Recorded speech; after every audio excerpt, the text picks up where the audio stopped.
This is the Now Morning Show, and our next guest is Shaquilla Daniel, who is a clinical nutritionist. And we thought we'll talk about healthy snacks for their packs as it's the first day of the term. Welcome to the show, Shaquilla. Thank you. Well, first of all, I want to find out, what's a clinical nutritionist? Okay, so clinical nutritionist, we work in a clinic, basically. We help patients one-on-one with nutritional disorders, and the difference between a clinical dietitian and a clinical nutritionist, we deal with a more holistic approach, understanding, seeing patients, really explaining nutritional education and holistic value of understanding eating. All righty. Yes. So what we want to find out is healthy snacks for their packs. Yes. It's the first day of school, and parents are thinking, what can I put in my children's lunch kits to keep them healthy? Yes. Well, of course, I will say fruits. Children need to eat between 3 to 4 hours. Every 3 to 4 hours, they need to keep eating because they are in a developmental stage in their life. Yeah, because unlike adults, they require more vitamins and nutrients because, as I said, developmental process. They need it for growth, memory, understanding, cognition, especially when you're at school. So you want to make sure that they're fully and properly nourished and never, hungry or tired and things like that. It gives them energy and helps them to remember and learn faster.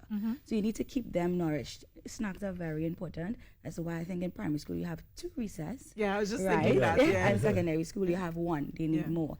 Make sure as parents that you pack fruits for them.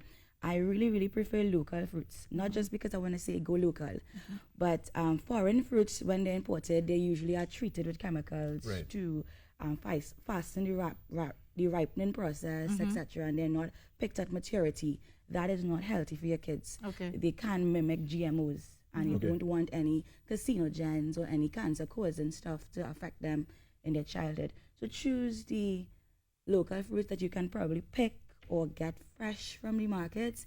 You can't go wrong with fruits. Make sure they're not high in sugar levels either. Is there anything such as too much fruits? Yes. Yeah? Yes, there certainly is. There are fruits that are high in fructose or high in sugar, have high glycemic index. You don't want that. So you don't want to have too many mangoes. Can you give us some? Okay, too many mangoes. Yeah, I mean, mangoes are great, right? But is that just for children or adults too? Adults too, everybody. High glycemic index isn't good for any of us. Okay. But everything in moderation, that's the key of nutrition.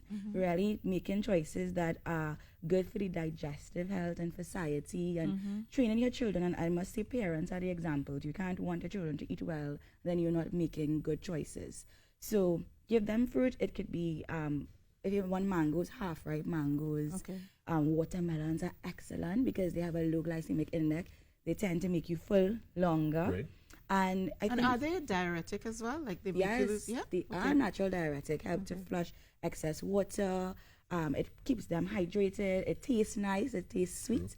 And you could cube watermelons and even freeze them from before and then put them in Ziploc containers. You could have papayas, even half-ripe papayas are fine. It's great for brain development and What about antioxidants. bananas? Yes, bananas are great too. They're not my fan. I'm not a fan of bananas. And sometimes if they're overripe, they can give you a lot of sugars too. So you have to be careful. But bananas are excellent source of potassium. Cherries, guavas. Pomerac. Yes. Ooh. Yes. You know the things. Just picking Love some nice pomerac. ones there. So stick with the fruits. If you need to give them snacks, try not to take the snacks that are heavily processed. Okay. Look at the ingredients to the back. So it is required on all food labels that you itemize ingredients. Parents want to look for snacks that doesn't have a lot of hydrogenated anything or partially hydrated this. So Why specifically not hydrogenated fats and such? because these fats are harder, well, it's more what we term unsaturated fats, and they are synthetic, and they contribute to high cholesterol levels and excess visceral fat, that's internal fat, and you don't want that to happen in children. You don't want them to have elevated cholesterol levels from small. You want them to have the natural fats, avocados. I know children may not eat avocados, but cooking with coconut oil and these kinds of things, using natural stuff, changing their palates. A lot of parents, I have a picky eater. And I understand that, that's understandable. But if you continue introducing the foods to them and you put your foot down and you eat like them too, eventually they would, get on board with you and it would be easier. What about vegetables like carrot sticks and that sort of thing? Yes. excellent. Vegetables are always a fantastic idea. Just make sure for children that they are dippable. So the carrot sticks, it's always a little helpful to give. You could give them the dips, whether it be a sort of a salad dressing or a salsa, anything to make it. Some parents sprinkle a little sugar over, not the white sugar, but brown granulated sugar in its moderate amounts are fine if it's getting the child to eat the fruit. Now, you mentioned the salad dressings there, and I've read certain articles saying that they are very high in fat. Yes. So, certain you know, ones. so what would you say is a good alternative to, the processed salad dressings? You can make your own salad dressings at home. You start it. It's a bit more tedious, but you could start with using either plain yogurt or plain sour cream, and then you add fresh seasonings to that and kind of make your own salad dressing. You could also use yogurt. Yogurt is a great alternative for dips. You, of course, want to use like the Greek yogurts, so the healthier yogurts for the children. If you're looking at their, I don't want to call any brands, but they are conveniently packed yogurts for children. Okay. Make sure and find the ones that are more organic. You see no GMO and low in sugars. Right. Children should not be exceeding 40 grams of sugar a day at all. Adults, women recommended at 25 grams of sugar, men at 30. And that's what, like 1 teaspoon? No, it's about 6 teaspoons. 6 grams is about 6 teaspoons of sugar a day. Okay. I was talking about added sugar, right? Because most food items would have amounts So like of sugar in your coffee? Correct. Okay. Yeah, you want Or sugar in the juice for the children? And that's another main issue. I'm glad that you brought up sugar in the juice, because when we're picking juices, parents need to look at the percentage of juice. What we call juice in Trinidad a lot of times is not really that. It's really a beverage from concentrate. Or sometimes you actually see on labels, they say 3% juice. You do not want to give your child 3% juice. So make sure you make some good choices. Look at the ingredients, look at the amounts of sugars that you're putting in, because sugar not only adds to childhood obesity, it adds to pediatric diabetes, as well as a lot of inflammation, chronic inflammation in children. It can disrupt their concentration levels, the ability to learn, as I said, mental cognition, memory, all these things. So get the sugar levels down. And is there a time of the day that you don't want to give fruits? So is it that you give fruits in the morning? I think I heard that somewhere. Fruits in the morning, vegetables in the afternoon, or it doesn't matter with children? Okay, so that's a bit of a tricky question. The digestive tract and system of a child isn't very similar to an adult. It's different.